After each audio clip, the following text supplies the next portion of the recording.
Levanto mis manos,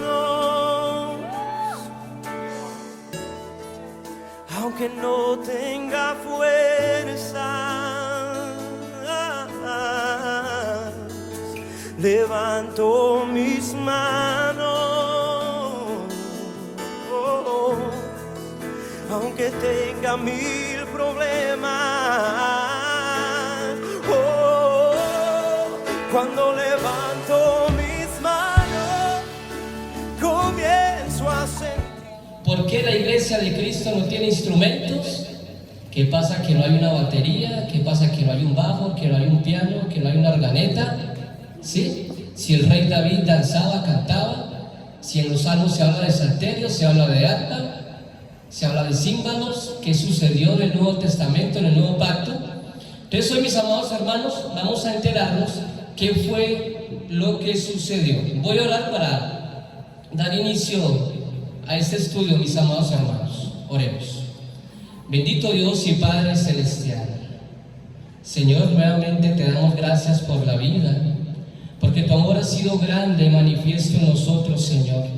Gracias por la familia que tú nos diste, que nos prestaste, igualmente nuestros hijos que son prestados, Señor, para que tú les sigas bendiciendo, Señor, guiándoles a toda verdad y a toda justicia, que ellos siempre se recuerden de los consejos dados por los padres, bendito Dios, para que ellos sean los grandes líderes dentro de la iglesia de Cristo, Señor.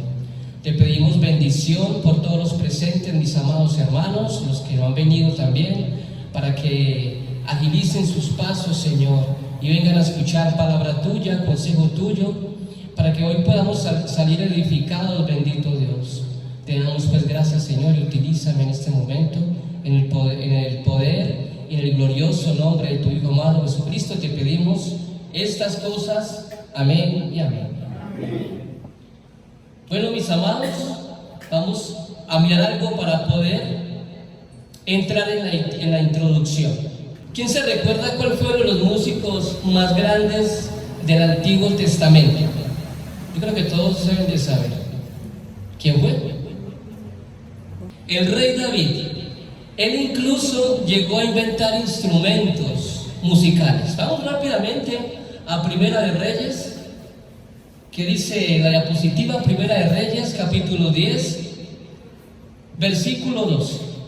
Dice la palabra de Dios: y de la madera de sándalo hizo el rey balaustres para la casa de Jehová y para las casas reales, arpas, también salterios para los cantores. Nunca vino semejante madera de sándalo, ni se ha visto hasta ahora. Aquí encontramos que hizo el rey David para el templo, que vemos que hizo de madera, arpas, salterios, ¿sí? Vamos a ir rápidamente a Amós. El que lo tenga, por favor, lo puede leer. Amós capítulo 6, versículo 5.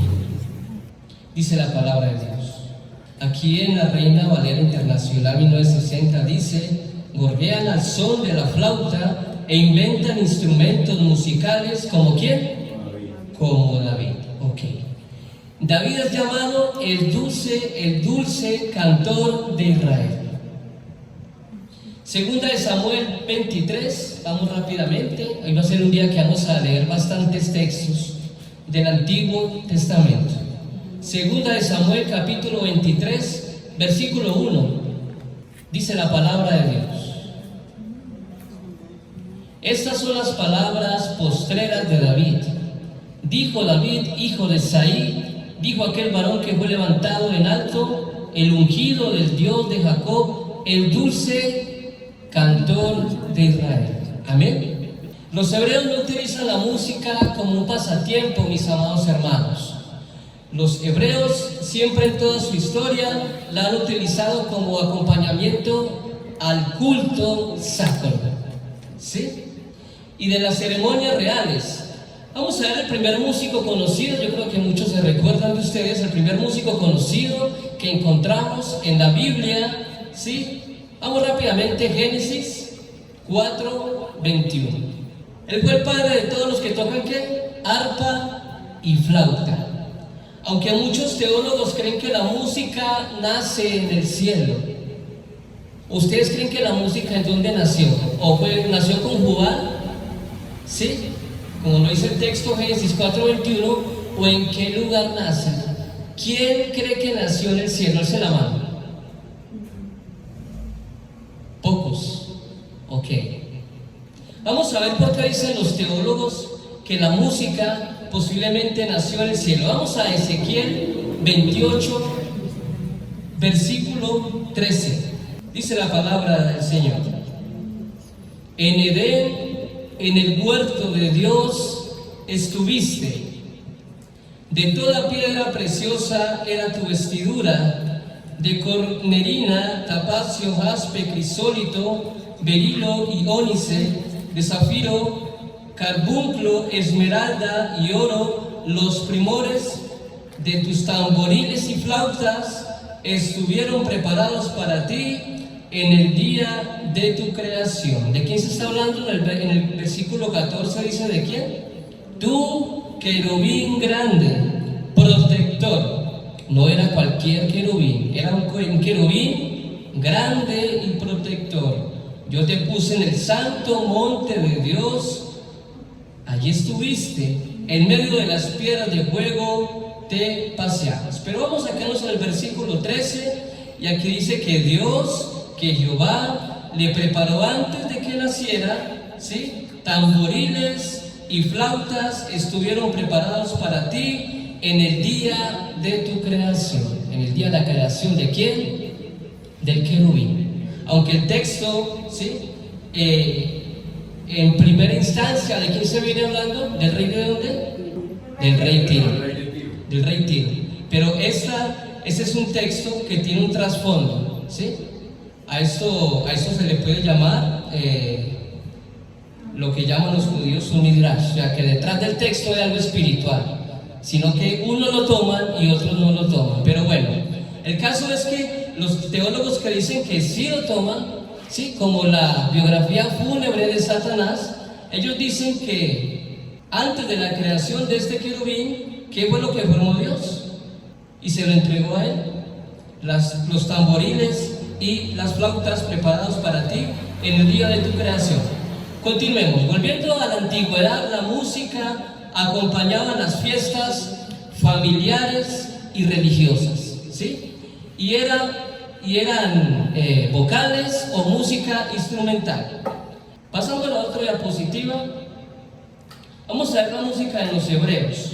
Ellos, ¿cómo era que lo utilizaban? Ellos lo utilizaban para efectos terapéuticos, ¿sí? En la antigüedad, en especial para apaciguar a los atormentados por un mal espíritu. Como en el caso del rey Saúl, vamos rápidamente a 1 de Samuel 14:23.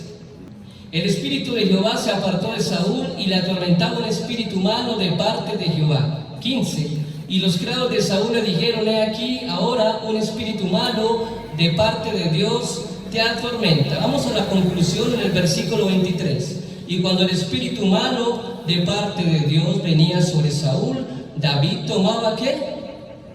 El arpa y tocaba con su mano, y Saúl tenía alivio y estaba mejor, y el espíritu malo se apartaba de él. O sea, mis amados hermanos, que David, ¿sí? Era un gran arpista. Él tocaba muy bien el arpa, la tocaba con su mano, era muy ágil, y Saúl lo mandó a llamar porque le habían comentado de que David tenía este don, y él llegando donde el rey tocó. ¿Y qué sucedió con el rey? Que le atormentaba un espíritu malo, alivió y estaba mejor.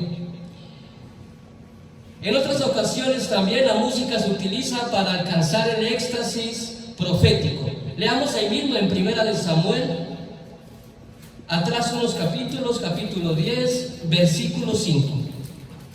¿Para qué dije que también se utilizaba? ¿Para qué? Éxtasis profético. Después de esto llegarás al collado de Dios, donde está la guarnición de los filisteos, y cuando entres allá en la ciudad encontrarás una campaña de profetas que descienden del lugar alto, y delante de ellos salterio, pandero, flauta y arpa, y ellos profetizando. Los reyes poseían músicos también, profetas profesionales, ¿sí? Primera de Crónicas 25:1.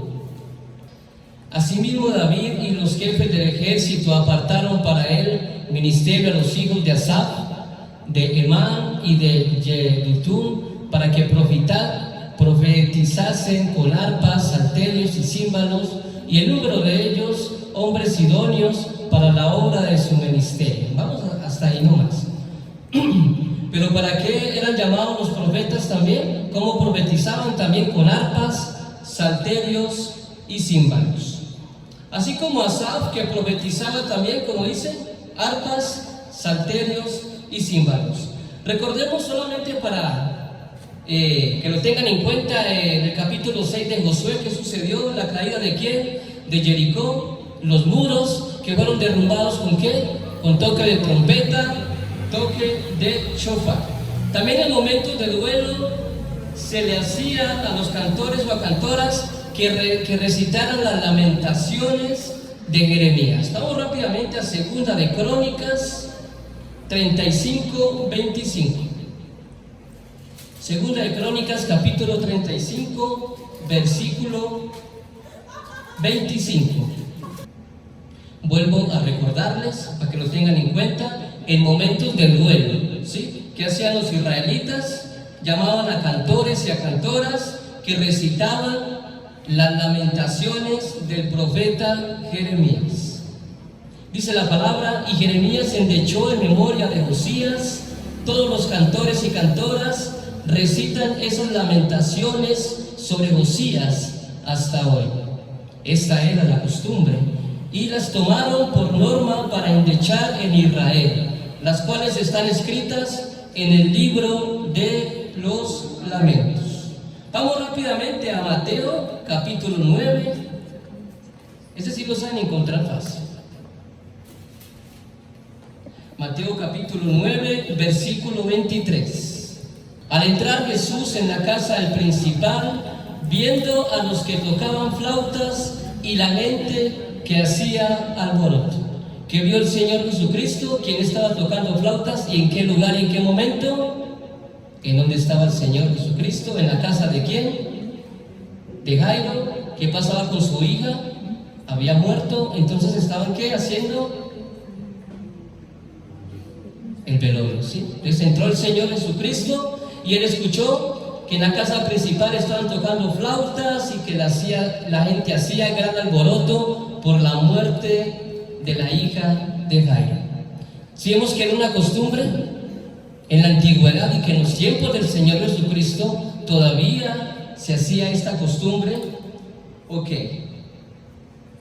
Maimónides, que es un reconocido historiador judío y también uno de los emblemas de los comentaristas más famosos, escribió en una obra del año 1100 que hasta el más pobre de Israel debía de contratar más de 2 músicos para el entierro de su esposa. Era la costumbre.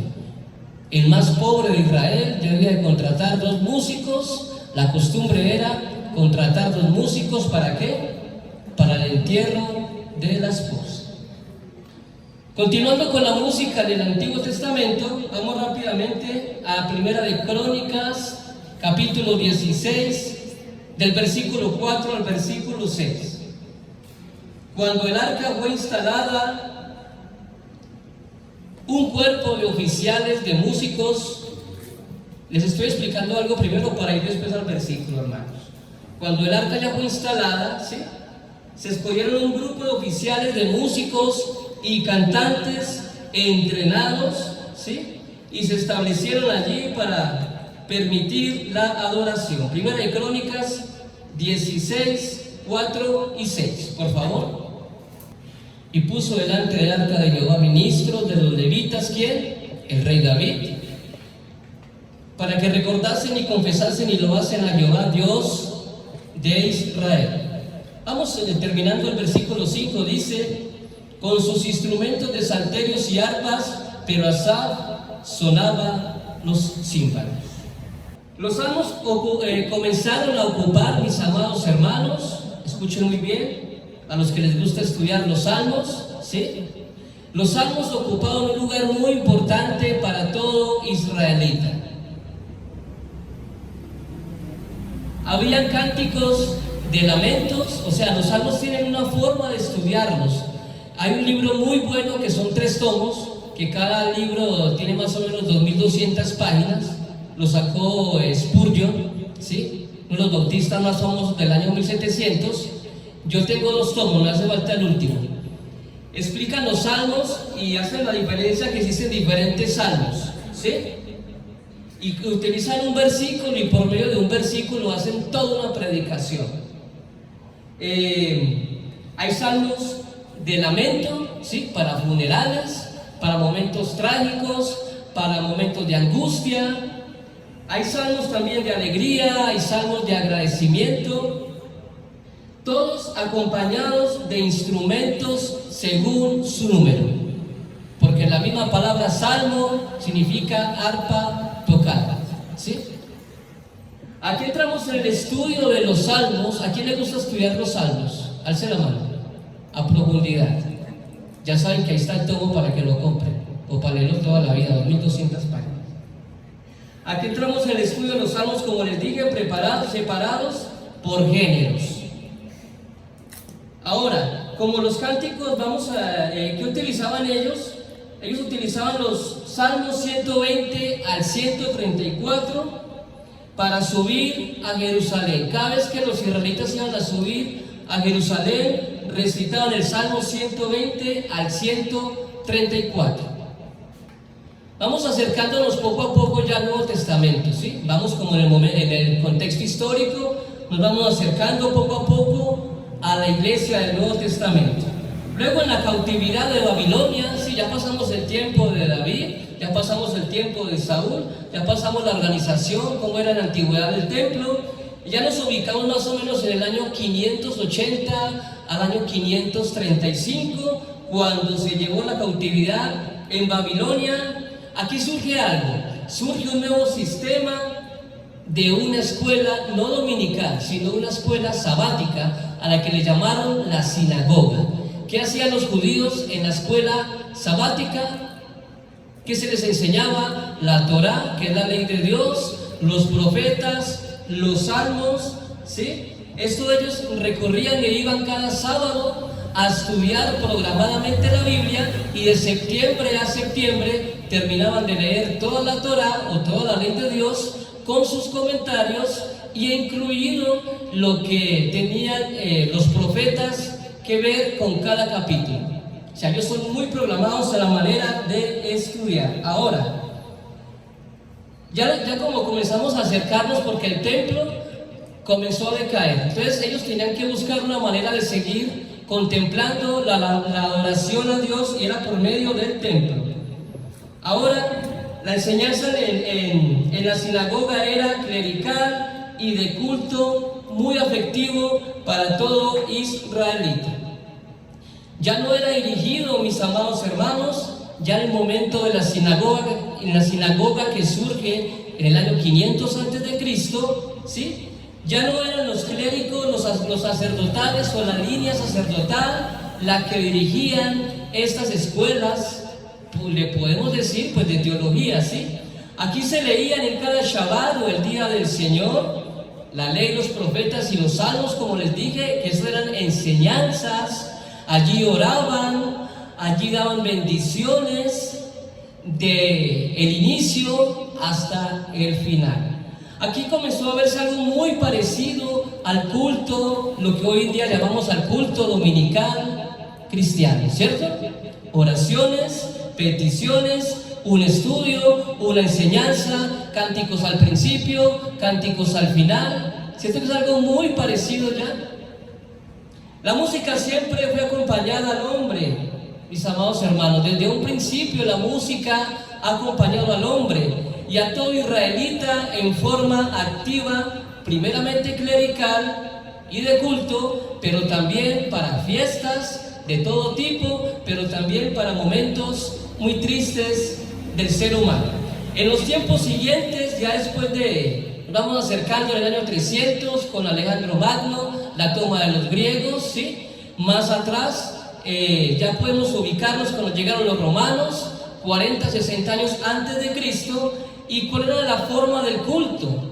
La forma del culto era la misma sinagoga, pero resultó algo que este tipo, digamos, de los griegos y los romanos comenzaron a prohibirles a los israelitas que utilizaran instrumentos en su adoración. Entonces, ya viendo en la época del Señor Jesucristo, cuando Él estuvo aquí en la tierra, ¿sí? Ya desde que Él estuvo en el año 4 antes de siglo hasta el año 70 después de Cristo, ¿qué fue lo que Él vio? ¿Sí? ¿Cómo era que, digamos, se dirigía el culto en su tiempo y en su época? Porque después de la destrucción del templo, en el año 70 después de Cristo, surgió un gran cambio. Ya no había templo a donde adorar. Entonces, ¿a dónde era que se debía de adorar?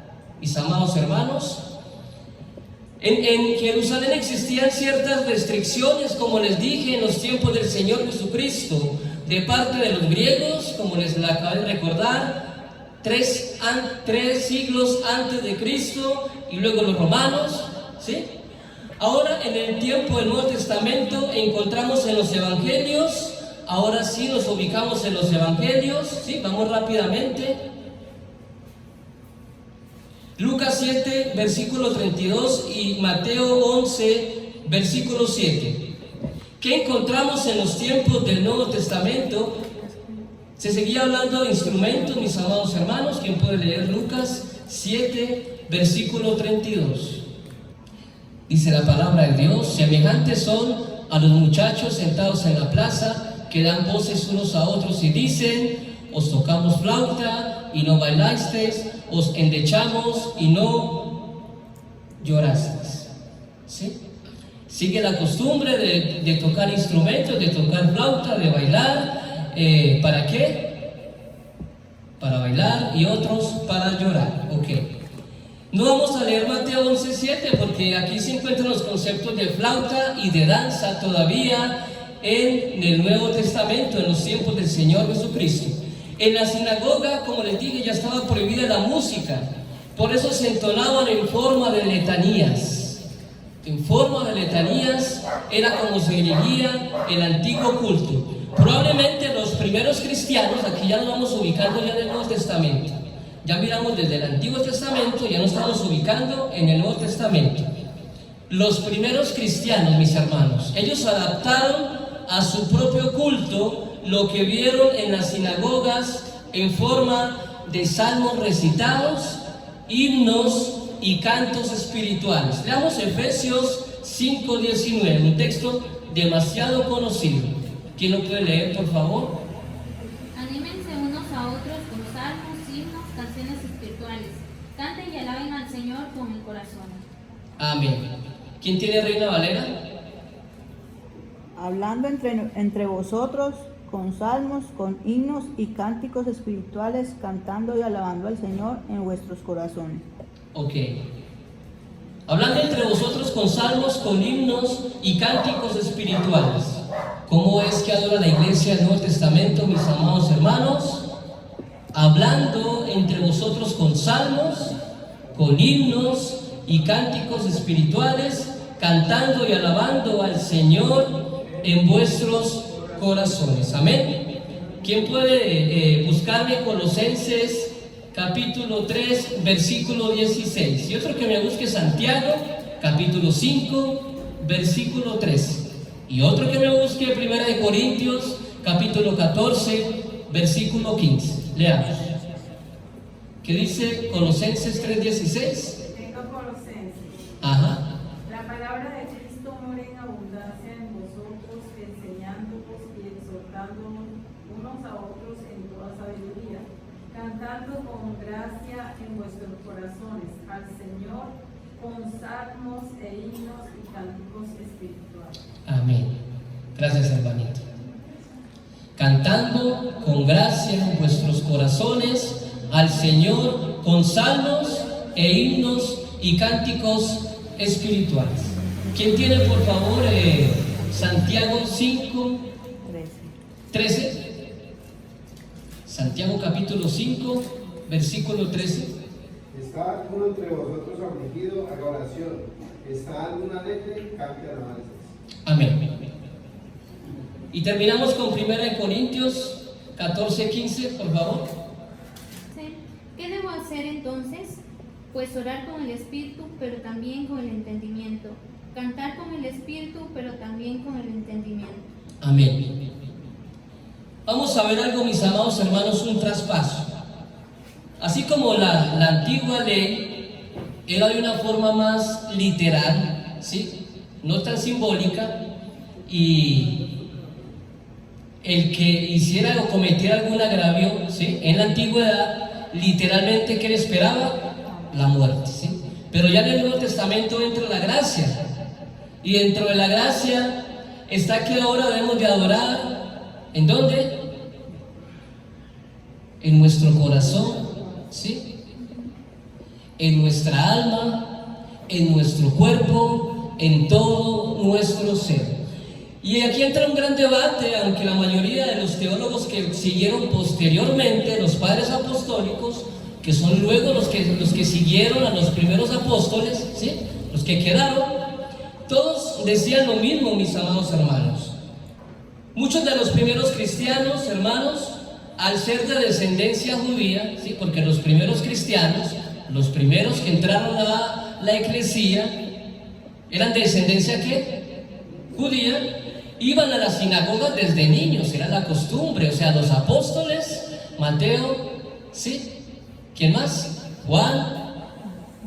El resto de los apóstoles, ellos desde niños iban a las sinagogas. Estos contribuyeron al culto actual, incluyendo nuevos cánticos que reflejan la nueva fe en nuestro Señor Jesucristo. ¿Y qué vamos a encontrar? En el Nuevo Testamento también encontramos varios cánticos, ¿sí? Que los dejaron y los escribieron los apóstoles. Vamos a recordar uno de ellos, que es el canto de María. Es el primero que ustedes encuentran ahí. Se llama el Magnificat, en el Evangelio de Lucas. También encontramos el canto de Zacarías, que se llama el Benedictus. También encontramos el canto de Simeón, que se llama el Nunc Dimittis. Y en las epístolas pueden ver ahí los versículos, los pueden anotar. Son cánticos espirituales, mis amados hermanos, desde la iglesia primitiva que se han conservado hasta el día de hoy. Filipenses 2, versículo 5 al versículo 11, primera de Tito 3, 16, primera de Pedro 3, 18, 22, Apocalipsis 4, 1, capítulo 5, el versículo 9, versículo 10, y los cantos de victoria terminando el Apocalipsis y de confianza, Apocalipsis capítulo 7, versículos 15 al 17, y el capítulo 11, versículo 17 al versículo 18. A medida, hermanos, que la iglesia iba creciendo, se iban incluyendo nuevas acapelas, ¿sí?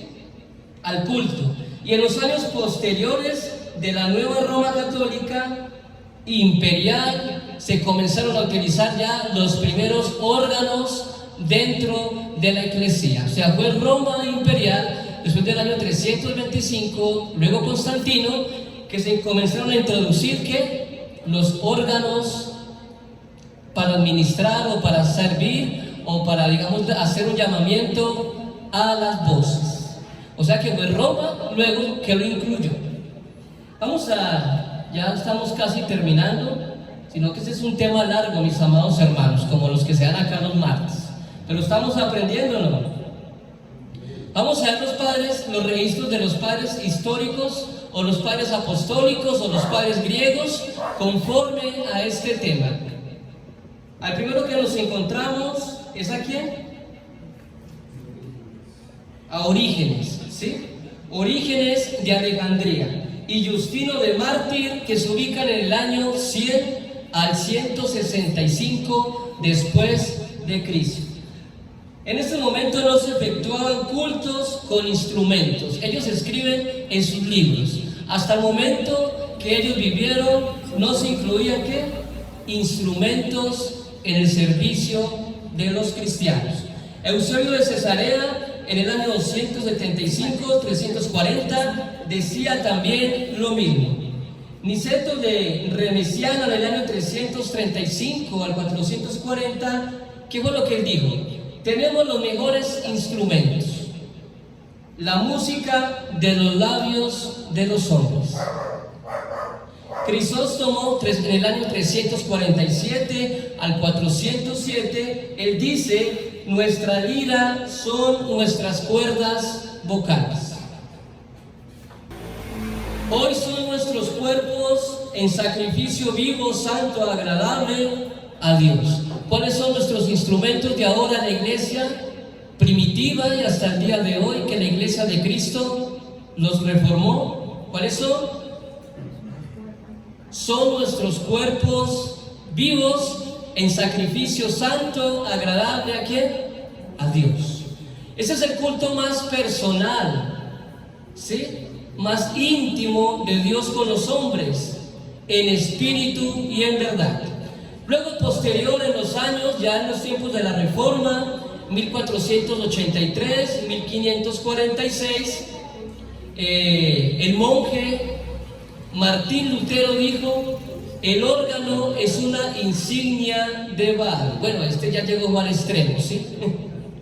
Y Juan Calvino dijo: Paulo, el apóstol Paulo, autorizó bendecir a Dios en la asamblea pública de los santos solamente con una lengua conocida. 1 Corintios 14:16. Bueno, en los líderes de restauración, que es lo que a nosotros nos importa, los líderes de restauración, porque la iglesia fue reformada y en el año 1780 al año 1830, ¿sí?, llegan los líderes de la restauración, y uno muy conocido es Alexander Campbell, Thomas Campbell, ¿sí?, del año 1788 a 1866, que dijeron: en cuanto a este tema de la Biblia, callamos donde la Biblia calla y hablamos donde la Biblia habla.